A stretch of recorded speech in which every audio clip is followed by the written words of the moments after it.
If you have a PlayStation 2 lying around that has a faulty laser, you can always make use of it still. In this video I'll show you how to bring it back to life with a hard drive full of your favourite titles. For this to happen you're going to need a few items, and the first being a free McBoot memory card which you can buy already set up, or you can make your own. To be honest, I'll just buy one as compatibility issues can make this process a headache. I'm not sponsored by this company, sadly, but I'd highly recommend Kaico for their tech, especially if you're in the UK. They ship fast and I've had no issues with their stuff. Buying a memory card pre-installed with free McBoot is far easier. The second thing you're going to need is a HDD adapter. Again, you can buy one from the same place, or if you still want the use of the Ethernet port, you can buy a SATA board which swaps out your IDE port. You'll need a USB stick formatted to FAT32, anything about 8GB will do, and a SATA HDD up to 2TB. Format your USB to FAT32 using GUI Format. All links can be found in the description. Insert your USB into the PC and create 3 new folders. The first one we're going to name is __.pops.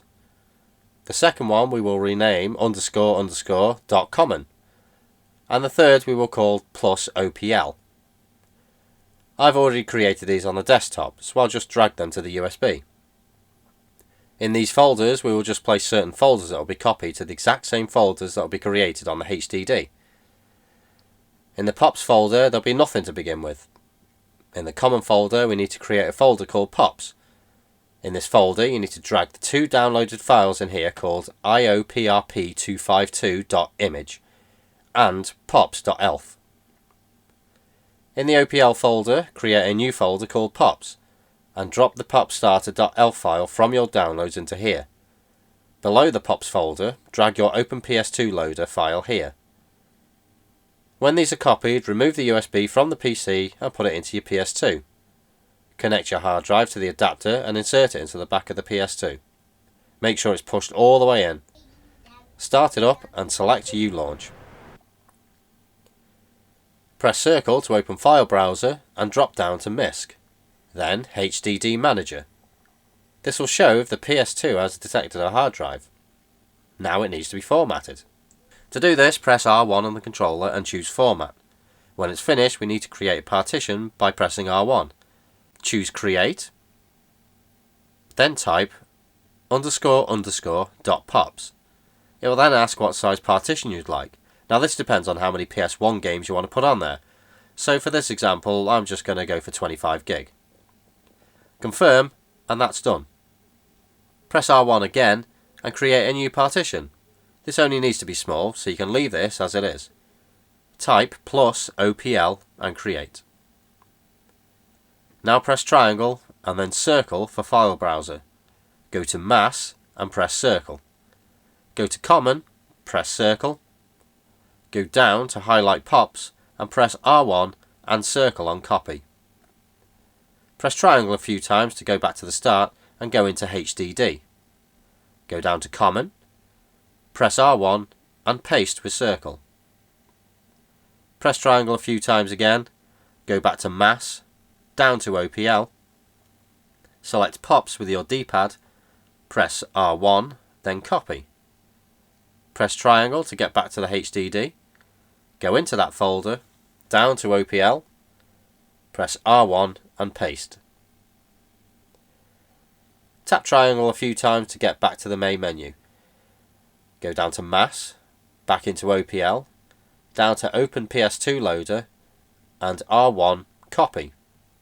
Go back to the menu by pressing triangle a few times, back down to HDD, down to OPL, press down, and R1, then paste.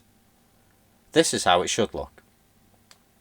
Now we can take the USB out of the PS2 and put it back into the PC. Here we can put some PS1 games onto the USB. They need to be VCD format, which can be done via PSXVCD. A download link is in the description. Once converted, just drag and drop in _pops folder in your USB. Now return to the PS2 and insert your memory stick and power on. Go into the U-Launch app and into File Browser. Select Mass, then into the Pops folder. Highlight the game and press R1 and copy. Triangle back to the beginning and go into HDD. open your POPs folder and press R1 and then paste. These games normally take about 15 minutes to copy over, so do something else while you wait for it.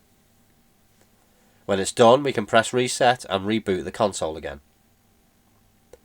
Go back to ULaunch and into File Explorer. Go to Mass, OPL, R1 to copy Open PS2 Loader. Tap triangle a few times to get back to the MC0. Down to Boot, highlight anything in the list you want and press R1 and paste. When done, press circle on OPL Loader. Go into Settings and change the HDD device and PS1 games to auto. You can change default menu to HDD games or PS1, that's your choice. Save changes at the end. Exit the browser and go down to Free McBoot configuration. Choose your button preferences and move down to Configure OSD SYS. Then go down to Config item and press right to choose Open PS2 Loader. Press circle to clear this. Then press X. Press X to enter name. I'm going to put OPL. Press OK to confirm and move down to path 1. Enter that and enter on MC0. Go down to boot and enter on OPN PS2 LD. Return, return, and save CNF to MC0 and exit. OPL should now appear on the browser. If it doesn't, then just remove your USB and restart. Once started, press X on OPL. From here, you can move across to the PS1 at the top and choose your game. Now to add PS2 games. Remove the hard drive from the PS2 and connect it to the PC. Open up Batch Installer. Press Search PS2 hard drives. Once it's been located, select Search Games. From here, you just need to locate your games and add as many as you like. When you're ready, press Install. You can see the progress in the black screen. When you're finished loading the games on, put the HDD back into the PS2 and power on. Select OPL and move to HDD. This is where your games will appear. And that's your PS2 modded. There are many more things you can do, but this is just the basics. I will say that it's never as straightforward as people make it out to be. Not all games will work first time. You may need to find a different ROM from somewhere else if one doesn't work. Some PS1 games won't work, and there's some that do, but not very well. I've got a dodgy HDD port on my PS2, so it took many attempts to get it to read. But when it does work, it's a pretty cool mod. I'd highly recommend buying a memory card with Free McBoot already installed, and go for a 2.5 inch hard drive, as they don't come loose as easily as the heavy 3.5 inch drives when the console is moved. I hope this tutorial has been useful to you. Some people use the USBs for the PS1 games, which I use on my other system, but it might just be easier just to put it on the hard drive so you don't have things sticking out the PS2. Anyway, enjoy your modded PS2. Thanks for watching. If for some strange reason you like my videos, please consider subscribing so I don't feel so unpopular, if you know what I mean.